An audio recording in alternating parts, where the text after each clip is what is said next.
Hey guys, so I just wanted to put together a quick stretching video for you. So it'll just be real quick and basic. Let's start with our quads here. So this is more of a static stretch. Static meaning we're just kind of staying still as we're doing it. If you wanted to make it more dynamic, which is really good before you go run, you can just alternate sides more quickly. So kind of just like this. Sometimes a mix of both is really good.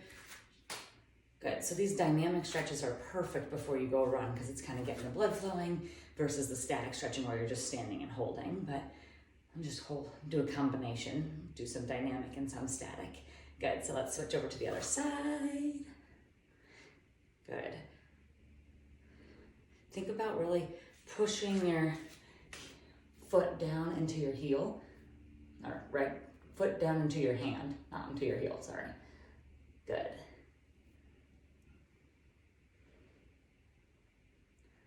All right, very good. Let's go ahead and stretch up nice and tall, and we'll fold down into our hamstring stretch here, reaching down for our toes.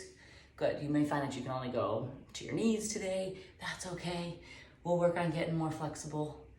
Stretching is so important. So good before you run, but definitely after you run. Sitting around with tight muscles only leads to more injury. So reach down for those toes. And again, if we want to make this more dynamic, it would look like this. We can just alternate reaching out for our toes, kind of that up and down motion, making it more dynamic, getting more blood flow into those muscles. Good. You can do these as you're walking. We call them scoops. Scoop them up. Good. All right. Very good. So we'll go with one of my favorite stretches. We'll cross that right leg over the left, reach up nice and tall, and we'll reach down, feeling that a little bit through the IT band with one foot over the other. And we can walk our hands around to the right for a deeper stretch. Good. We'll bring it up nice and tall. Keep those legs crossed. Lean it over left, reach that left arm over to the right side. Oh, very good. And cross left leg over right. Right goes behind. Reach up nice and tall. Reach down for your toes. And we'll walk those hands out to the left side for a deeper stretch. And back to center. Bring it up nice and tall. Drop left arm down, right arm over the head. Good, you can even step those feet out a little bit wider and really kick the hips out. Feel that more on what we call your TFL, that little muscle in your pocket there. Excellent, okay. So now we'll go into what I call a split squat stance, so kind of like a lunge stance, one foot in front of the other. We're gonna drop that back knee down as we twist over, but we'll keep this nice dynamic movement. So up and down as we reach over, we can twist those arms over that front leg. As you do this, you should feel a really big stretch up through the quad and then into what I call the TFL here, that muscle that kind of fits right into your pocket, and then your psoas, which is more up here. So as we come down, we kind of feel that stretch through the whole kinetic chain all the way up. Good, we'll just do a few up and down. And let's go ahead and hold it down here. Go ahead and just drop that knee all the way down. Good, we'll reach those arms up overhead. And again, drop that right arm down, left arm up overhead.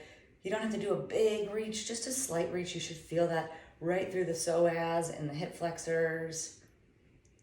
Good. Excellent. From here, let's go ahead and rock it back into our hamstring stretch. Good. And we'll bring it forward into pigeon pose. You'll see how ridiculously not flexible I am, but it's a work in progress. So if you can't see me with the way the video is, I'll try to tilt you down a little bit. Pigeon pose, we just are kind of tucking that knee and foot in front of us. It's a nice yoga pose here. As you can see, I'm not very good at yoga, but that's okay, we're working on it.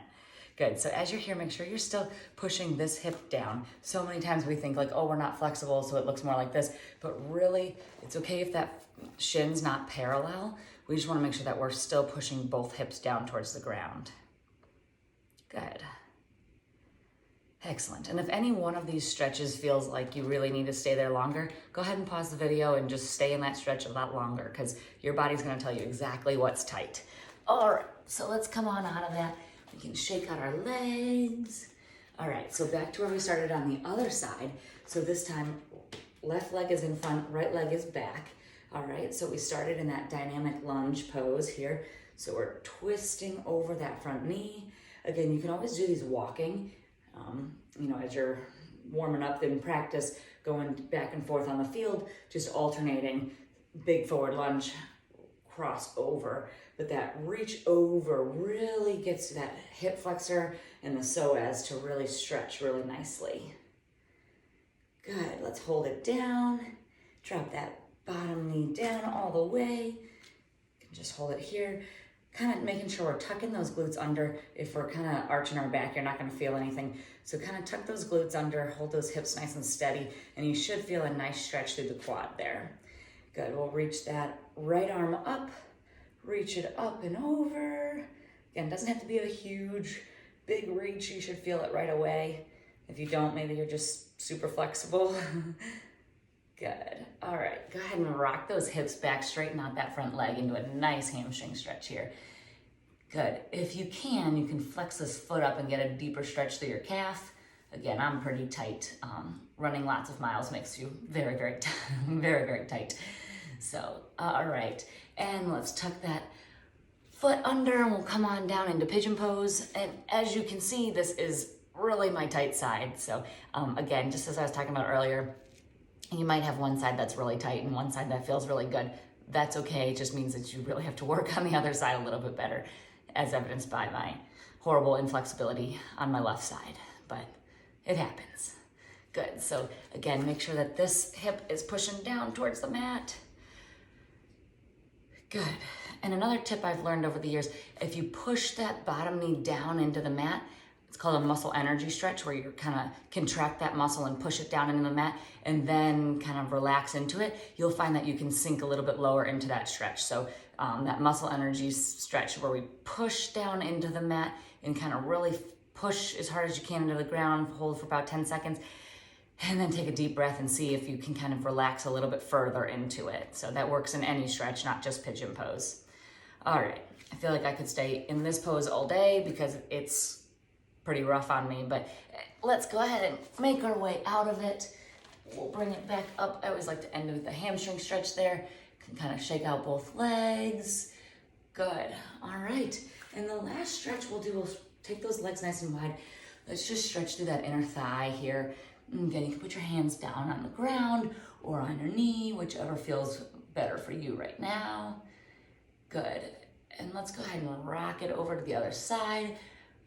Good, nice stretch through that inner thigh, your adductors there. Very good. And back to center. Place those hands on your knees here, and you can kind of sink nice and low into this kind of sumo squat, if you will. Good, and you can kind of even dip your shoulders. Maybe you get a little back crack in there.